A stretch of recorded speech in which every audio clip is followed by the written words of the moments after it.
allegiance to the flag of the United States of America and to the republic for which it stands, one nation, under God, indivisible, with liberty and justice for all. Thank you. Please be seated. Roll call. Trustee Toffarelli. Here.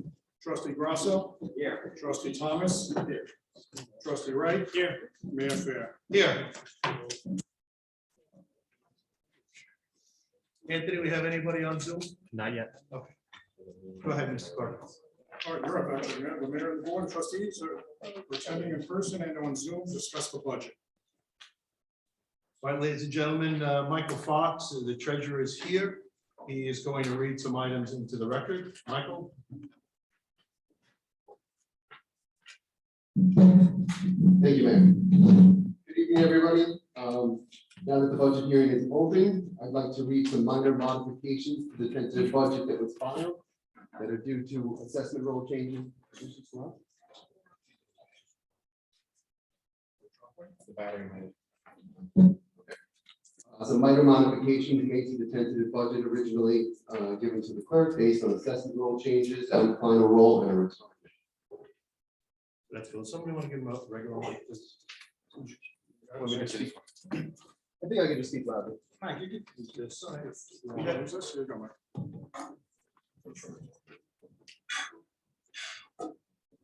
Hello? Hello, hello? James, that one on? Click that on. It's on. I could hear it when you're tapping it, but it's low. Hello? Hello? Okay, first, the proposed tax rate of $51.68 is being reduced to $51.56, which is a 12-cent reduction per $100 of assessed valuation. This will reduce the corresponding tax revenue shown on the summary page from $33,146,776 to $33,118,624. Staying on the summary page, the interfund transfer and appropriation from the general fund to the library fund will be reduced by $20,000 from $1,802,548 to $1,782,548. Amending the library's tentative proposed budget to a total of $1,811,298. Then on the first page of the revenue estimated for the general fund, which is immediately following the summary page, the expected pilot revenue will increase from $975,000 to $1,075,000, corresponding with fines and forfeited balances being reduced by $100,000 from $1.95 million to $1.85 million, and that is line A 2680 on the third page of the revenue. Finally, the contingent account, which is account A 1990-0400, and it is on the fourth page of the appropriations for the general fund, will be reduced from $847,815 to $805,758. All of those changes then modify the balance of real estate taxes to be raised to $33,118,624 and the total general fund appropriations to $42,752,823. Again, the new proposed tax rate will be $51.56 per $100 of assessed valuation, which is approximately a $60 to $65 raise annually for every homeowner that they will see on their tax bill. Thank you. Further comments from the board? Comments from the public? Step up to the mic, identify yourself for the record.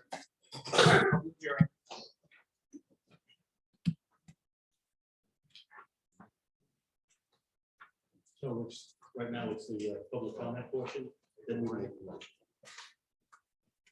Not sure if that's working, but give it a try. No, give it a try. No, It's working, so. Anthony Benelli, okay, Anthony Benelli, 160 Alba Rome. I'll just make sure you got that. Can you guys, spell your last Anthony Benelli, 160 Albemarle. I think I was just wondering, what's the percentage increase of? Tax levy, 2.04%. And last year was 4.5? Sure. So both years we're going through the 2% cap? No, we are actually $66,000 underneath the tax cap. There are adjustments made when you do the calculation based on changes in assessment roll and changes on pilots from year to year. So there's more than just one We are criteria? not overriding the cap, yes. So The there's more than 2%, the 2% is flat, and then there's a calculation done by New York State based on changes in assessed value and changes in pilots that modify the actual levy. So our proposed levy is $66,833 under the cap. There is no vote to override. Thank you. You're welcome. Further, If I could, Michael, a lot of people are confused that they don't really understand how things are budgeted and how the state cap works. So just for clarity, we are not voting to go over the cap. For the people who don't understand how it's calculated. correct, we are not going over the tax levy. We are $66,800 under the tax levy limit set by the state. Further comments from the public?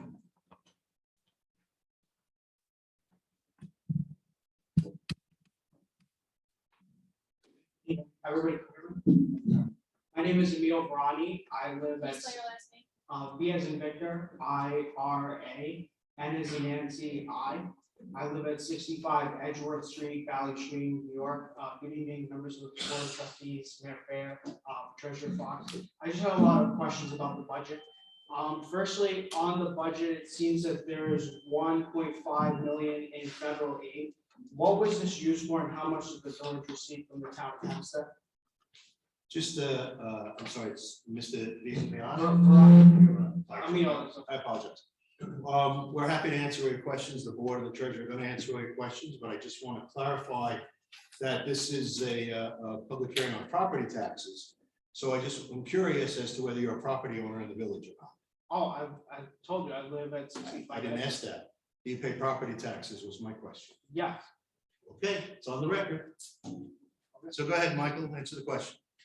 All right, the federal aid that you were referring to is the actual number from 2021 budget, I'm assuming, the 1.542 million.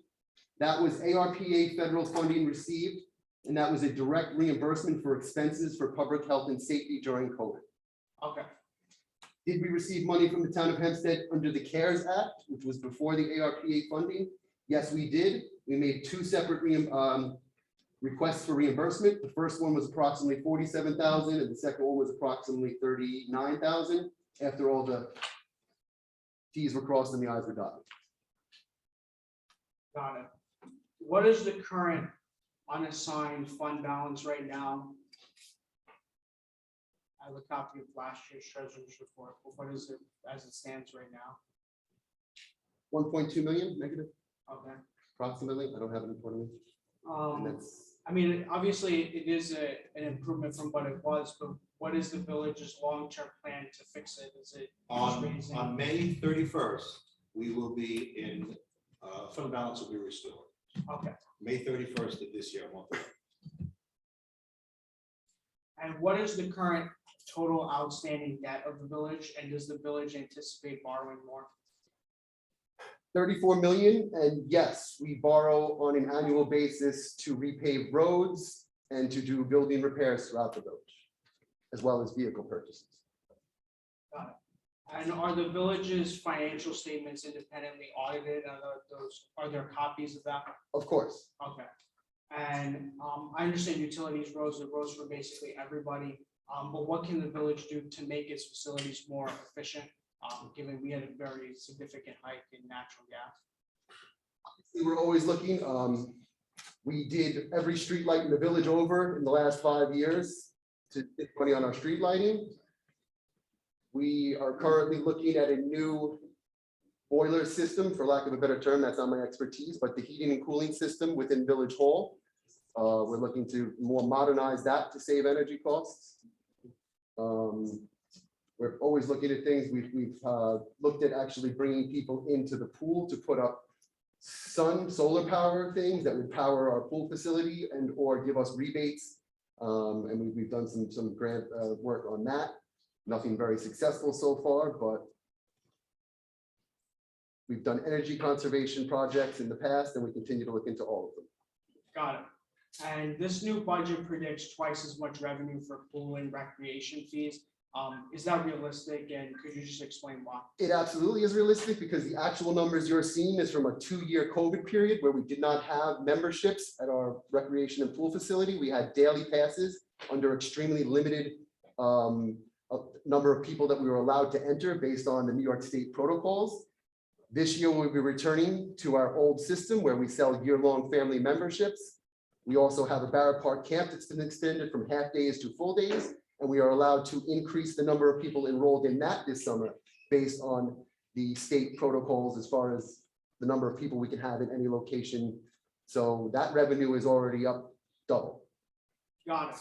Although this is a small increase, why is the village justice requesting an increase? I don't believe the village justice is requesting an increase. If the payroll line is going up, that's for contractual obligations as far as, you know, if there are steps and grades built into our contractual contract, our union collective bargaining agreement. Yep, that's all that is. We had a new employee that is going to be getting a step increase. I thought there was a higher. We also have, when was that? I heard in 2019. Heard. Does that? Heard? Yeah. I don't know. There was a hiring freeze for a budget period. That budget period has come and gone a long time ago. So for a budget period, okay. We've replaced people that have retired for jobs that have to be filled. Okay. Under shared services village hall, A-1620.1, there's an increase of $182,000 compared to the modified budget. What exactly is that line item, and could you explain the increase? That line item is personal service for our building maintenance department.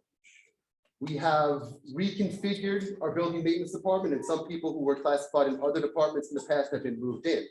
We also had 2 people in that department who passed away in previous years, and we've replaced those bodies. Got it. What is unallocated insurance? That is in insurance. We are self-insured. So that is all the insurance that we pay, both umbrella, accident, and all the municipal policies that we're required to have insurance-wise. So our premiums do go up year to year based on claims and everything else. So that's straight quote from Solano Insurance, our broker. Got it. And in this budget, there's $100,000 less being spent on road maintenance. Could you just explain that? Well, it's 100,000 less being budgeted, doesn't necessarily mean spent. In previous years, we have capitalized the road materials that we have utilized in our road construction program because we had the amount available due to the road program being delayed from COVID and those people being shut down. So we had money that we bonded to have roads completed that weren't being completed. So we utilized the money to pay for materials for our in-house road crew.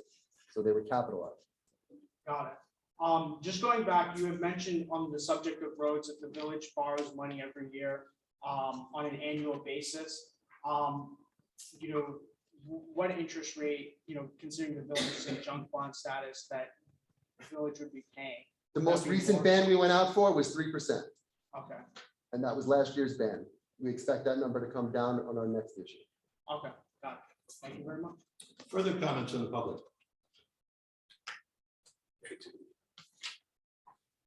All right, before the budget hearing is closed, Mr. Clerk, will you read the following resolution into the minutes?